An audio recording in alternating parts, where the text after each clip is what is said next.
બાંગ્લાદેશમાં અનામતની આડમાં હિન્દુ લઘુમતી સમાજ પર થઈ રહેલા અત્યાચાર અટકાવવા ભારત સરકાર તાકીદે પગલાં લે। હિન્દુ ત્યાં અલ્પસંખ્યક છે, તેમના પર પશુ કરતાં પણ બુરી રીતે અત્યાચારો તેમજ મંદિરો પર થતા હુમલા અટકાવવા તેવી સનાતન હિન્દુ સમાજની માંગ। હિન્દુઓ પર થતા ઘૃણાસ્પદ અત્યાચાર તેમજ હિન્દુ ધાર્મિક સ્થાનો પર થતા હુમલા અટકાવવા ભારત સરકાર તાકીદે રાજદ્વારી સંબંધો અપનાવી અને પગલાં ભરે તેવી માંગ સાથે મંગળવારે વરસતા વરસાદમાં સમસ્ત સનાતની હિન્દુ સમાજ દ્વારા 5 બત્તીથી કલેક્ટર કચેરી સુધી રેલી કાઢી આવેદનપત્ર આપવામાં આવ્યું। પાડોશી દેશ બાંગ્લાદેશ અનામતની આડમાં શેખ હસીના સરકારને ઉથલાવવા કાવતરું ઘડી હિન્દુઓ પર ઘૃણાસ્પદ અત્યાચારો આચરી તેમજ હિન્દુ મંદિરો પર હુમલા રોકવામાં નિષ્ફળ રહેલી વચગાળાની સરકારના વિરોધમાં અપાયેલ આવેદનપત્રમાં ભારત સરકાર તાકીદે પગલાં ભરે તેવી માંગ કરી હતી।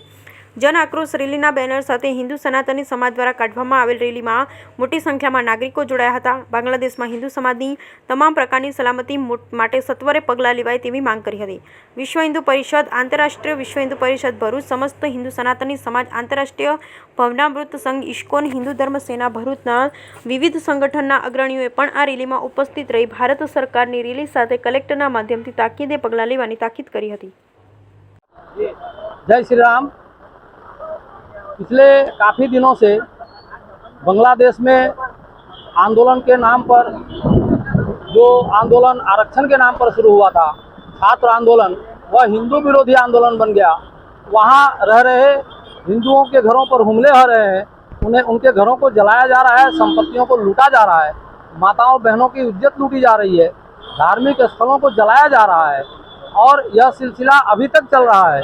वहाँ के पुलिस प्रशासन तमाशबीन बनकर देख रहे हैं, कोई पुलिस कार्रवाई, कानूनी कार्रवाई नहीं हो रही है।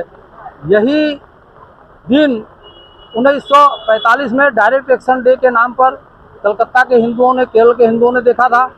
14 अगस्त 1947 को पाकिस्तान का विभाजन होने के बाद वहाँ के हिंदुओं ने देखा था और 1990 में कश्मीर में बसे बांग्लादेश में जो हिंदुओं के साथ अत्याचार हो रहा है, ये सब पूरा विश्व भली भांति जानता है। इसका समस्त हिंदू समाज भरूच उनका विरोध कर रहा है और सरकार से हमारा निवेदन है कि डायरेक्टली और इनडायरेक्टली बांग्लादेश के हिंदू भाई और बहनों को प्रोटेक्ट किया जाए और अंतर्राष्ट्रीय मंच पर यह मुद्दा भी उठाया जाए। धन्यवाद।